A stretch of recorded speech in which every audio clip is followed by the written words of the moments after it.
What is going on, everybody? Welcome back to the channel, and if you are new here, make sure you hit that subscribe button because we cover New York Rangers news and rumors every single day. And today we have a spicy one. Because the hockey world is buzzing right now about one of the Rangers' newest and most exciting acquisitions. And we're not talking about him in a positive light today. No. Today we are talking about a contract that one of the most respected analysts in the entire sport has already labeled, before this player has played a single game in a Rangers uniform, as one of the worst future contracts in all of the NHL. Now, before you throw your phone across the room or start typing in the comments, just hear me out, because there is real substance to this conversation, and as Rangers fans, we need to be having it right now, not 3 years from now when it's too late to do anything about it. So let's set the stage here. The Rangers made a significant splash this offseason. Chris Drury has been operating with a sense of urgency ever since this team missed the playoffs, and the pressure is on to prove that this rebuild phase 2, or whatever we're calling it, is actually going to lead somewhere. The roster has been retooled. Faces have changed. And one of the moves that generated the most excitement, and the most debate, was the contract extension handed to one of the team's young stars. Now, I am not going to sit here and trash this player as a person or as a hockey player, because the talent is absolutely undeniable. Anyone who has watched this guy play knows that on any given night, he can completely take over a game. The skating, the hands, the compete level, it's all there. But talent and contract value are two very different conversations, and that is exactly what we need to unpack today. The concern being raised by multiple analysts and insiders, and it's now getting louder, is the term and the cap hit relative to the player's actual production ceiling and injury history. When you start layering those three elements together, you start to see why people are nervous. The NHL salary cap, for those who don't follow it closely, is a brutal, unforgiving mechanism. Every single dollar you commit to one player is a dollar you cannot spend somewhere else.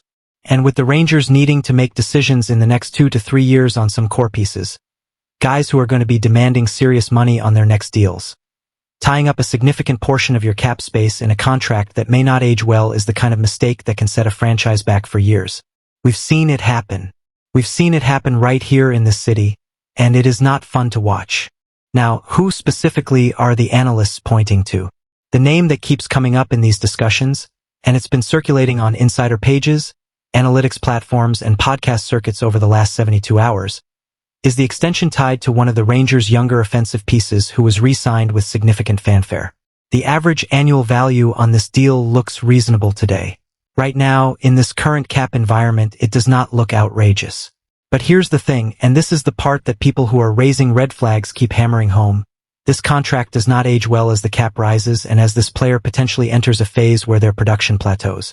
There's a very real scenario, not a doom and gloom worst-case scenario, but a legitimate realistic projection, where the Rangers find themselves in year 4 or 5 of this deal paying top 6 money for what has become a bottom 6 or borderline third line type of production.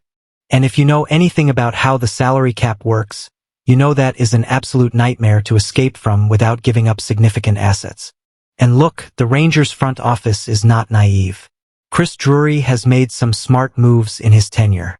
He has also made some moves that have been criticized fairly heavily, and the fan base has not always been gentle, nor should they be because this is New York. The expectations here are championship or bust, and every decision gets scrutinized through that lens. So when someone of the caliber and credibility of the analyst raising these flags, someone with a track record of identifying bad contracts early, says this deal has the makings of an albatross, that is not something you brush aside. That is something you sit with and you seriously evaluate. Let me give you the context on why future contracts are evaluated the way they are in today's NHL. The league has become extraordinarily analytics-driven. Teams are no longer just looking at goals and assists when they're deciding what a player is worth. They are looking at expected goals, zone entry rates, Corsi percentages, deployment patterns, shot quality metrics, and a whole host of numbers that paint a more complete picture of whether a player is genuinely driving positive outcomes or whether they're benefiting from great line mates, favorable zone starts, or a power play that inflates their numbers. And when you run some of these metrics on this particular Rangers player, the raw production numbers look good, but some of the underlying analytics tell a more complicated story. They suggest that without certain specific conditions being met around this player, the ceiling that the contract appears to be paying for may not consistently be reached. Now let me play devil's advocate for a second, because I always want to be fair on this channel. There is an argument to be made that in today's NHL, you cannot wait. The cap is going up. The league has confirmed that cap increases are coming over the next several years as the new collective bargaining agreement takes effect and revenue continues to grow. Contracts signed today at a number that feels expensive will potentially look like bargains in 4 or 5 years. We've seen that movie play out many times. A deal that gets killed by analysts in year 1 ends up looking perfectly reasonable by year 3 because the cap has risen and the player has matured. There is absolutely a version of this Rangers contract where everything works out fine, where this player takes the next step, stays healthy, produces at or above the level of the deal, and the whole conversation we're having today becomes a footnote that nobody remembers. But, and this is a big but, the Rangers cannot afford to just hope for the best.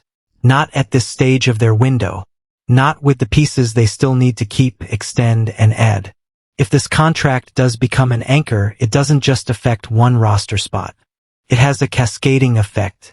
It limits your ability to address weaknesses. It forces you to make decisions at the trade deadline with less flexibility. It potentially means you're moving a fan favorite at a discount just to free up cap space. These are not hypotheticals. These are patterns that repeat themselves across the NHL with regularity, and the Rangers have not been immune to them historically. Let's also talk about what this means for the players who are going to need new deals, because that's the real undercurrent of this entire conversation. The Rangers have several players who are going to hit the open market or become restricted free agents in the next 2 to 3 years. Some of those players have been among the most productive and beloved on this roster. If the cap situation is already compromised by 1 or 2 deals that aren't delivering value, those negotiations become exponentially harder.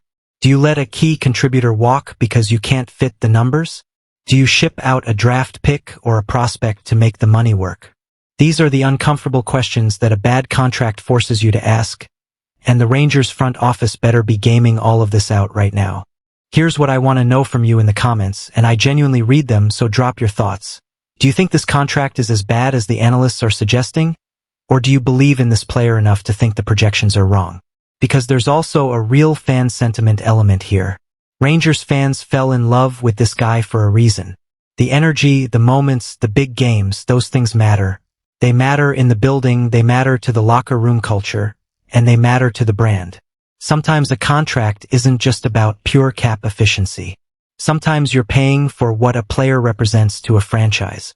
The Rangers have done that before, and sometimes it's worked out, and sometimes it hasn't.